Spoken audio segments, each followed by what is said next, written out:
Hello and welcome to Improve Your Voice, aka Vocabilities.com. My name is Darren McStay, and today I've been requested to do many voices by you guys out there who've been commenting and leaving suggestions on my channel.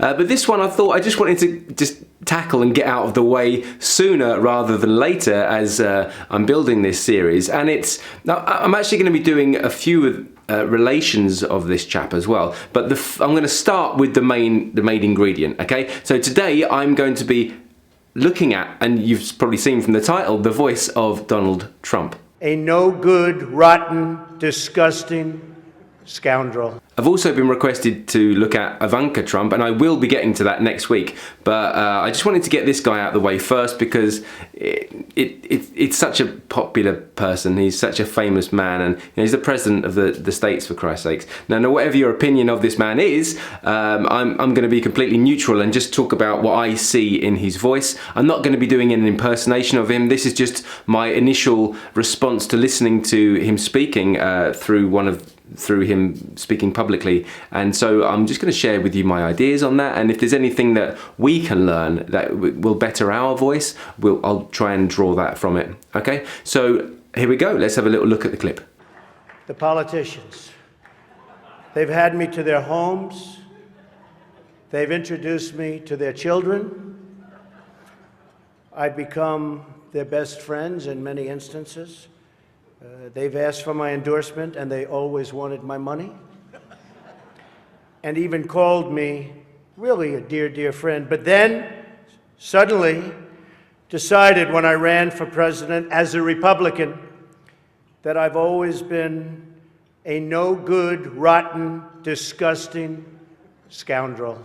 Donald Trump's nose is kind of, it's bigger than the nasal cavity would suggest. I don't think, like Benedict Cumberbatch, who we talked about the other day, who's got a huge nasal cavity, but he's quite long and thin. Donald Trump has got, I think, quite a small nasal cavity, but being the accent he uses sends a lot of air through it, and so there's not necessarily a big, deep sound. He's got a clear voice. He's clearly done a lot of speaking, but there is a little bit of restriction, and it's not necessarily physical, although his physicality is quite stuck. His shoulders are quite up, his neck's down all the time, and that kind of brings him down a bit, that pulls his larynx down, but there's not a lot of space in his head for the sound to resonate up there, and so he's just relying on what comes through his throat. And what I'm hearing from this recording, and actually in other ones, sometimes it's worse,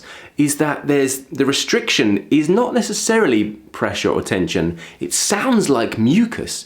So it sounds like there's something like a foreign body, there's something in the way, there's like a lot of saliva, which to me would indicate that his diet is affecting his voice. So to me it sounds like he might be a bit dehydrated, and he does a lot of speaking, so that's quite possible, and he probably has long days, so maybe he's drinking coffee to get through it, and that might be dehydrating him. Again, this is speculation, but this is what I'm hearing. So the slight husk that he has in his voice isn't necessarily damage. I think it's down to dehydration and the fact that he's having to work through it. Of course, that could cause damage later down the line, but it seems to me that Donald Trump is someone who's had clear communication training. He's not necessarily got a brilliant voice, but he knows how to conduct himself, and he knows when to pause, and he's a very good speaker, but that's very trained. He's like Toastmasters trained. He knows the rules, and he's not a natural.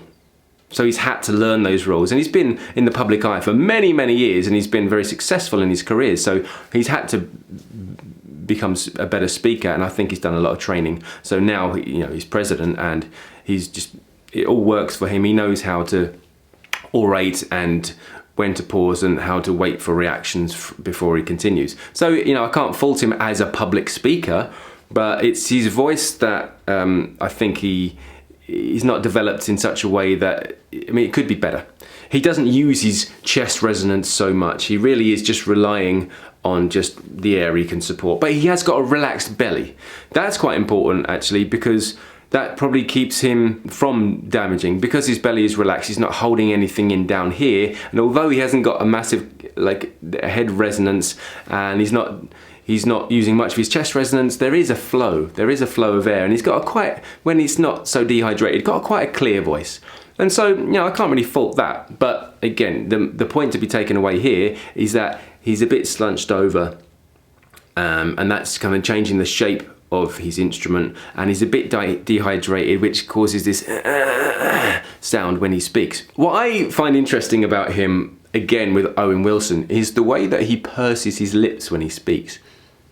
He does this, he goes from this, like pouty lips, it's true. But he goes from here, straight to showing his bottom teeth. Now in the animal kingdom, showing your bottom teeth is a sign of an alpha male. And I don't know whether it's because he's been a boss so long and now he's kind of top of his game that occasionally he pauses and shows his bottom teeth. I'm not sure if that, obviously just the way his body's designed, like my teeth are on show quite a lot, my bottom teeth, it's just, I've got a tighter top lip, but that's just, again, my design, and that's just the way I'm built. But I'm not showing them, and occasionally he tends to show it when he ends a sentence like that. I'm not sure if there's something in that from the animal studies I did at drama school or not, but just something I noticed. He's not very physical, he doesn't move around a lot, he doesn't move his body, but he does nod his head. He does a lot up here. He's a very kind of up here person, shoulders, so the shoulders are up, the head might do a bit of nodding, he'll raise his hands, but he doesn't really move the rest of his body. He's not kind of really connected, he's kind of settled, sturdy. And I would have thought by looking at him, the size of him, he might have had a deeper voice, but maybe he's just, he's just not made that way. So yeah, not really too much to say about him as a voice, because he's nothing special as a voice, but he is using it well, and he's able to conduct himself very well, and clearly he's had a lot of training on that. But yeah, I think this is like an example of where dehydration can start to cause mucus, and if you're someone who gets maybe kind of cotton mouth, or you get lots of saliva in your mouth, or you get lots of saliva or sounds in your throat, it could be because you just need to drink more water and have less caffeine. That's, what I'd suggest for that. So that was Donald Trump. I'm not really going to go into an impression of him because so many people are doing that, and like I said, this is a political one, so I want to be careful not to sort of take any sides. This is neutral, it's just about what I noticed about his voice. So again, it's just another short, brief review. I'm sure in future I might go into further analysis of Donald Trump, I'm not sure, but there's a few voices and speakers that I will be going into a deeper analysis and really drawing out the details. But these are just kind of a bit of fun, a bit of something I could do every day and just share with you so you can have an idea and keep you entertained through this quarantine and beyond. Okay, so I hope you enjoyed that. My name's Darren McStay, this is vocabilities.com, aka Improve Your Voice, and until the next time, look after your voice.